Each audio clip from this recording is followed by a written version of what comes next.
Hello everyone, welcome back to the channel. Hope you're doing well and fine, and in today's video I'll be showing you Figma how to make interactive component. So without wasting any time, let's just jump right on the video and make sure to watch this video till the end and follow the steps as well.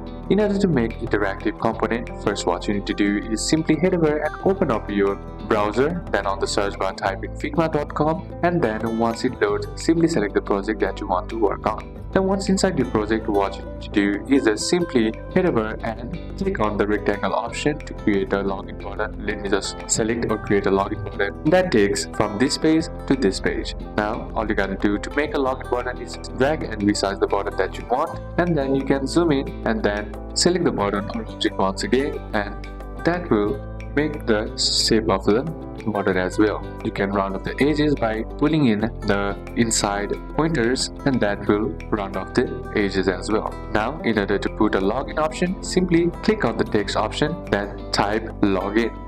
And now once that's done, simply drag the text to the bottom. And now once you do that, in order to make the interactive component, you can select the button right here and then select prototype from the right hand side of the bar. And once you do that, and once you hover over it, you find the plus icon right here. And then all you gotta do in order to make an interactive component, like from while I press this login page, it should go to this page right here. Simply pull the arrow and then keep it right here like this. And now under interactions, you'll find on tapping option right here, or on dragging. As I tap on this button, and the action will navigate to the page, this one, which is the destination iPhone 16 Pro Max, as you can see. And you can also save the animation like instant, dissolve, or smart animate. So let me just select move in, and then once that's done, all you gotta do is click on the play or present button on the top right. And once you do that, and once it loads, the selected login button, on tapping it or clicking it,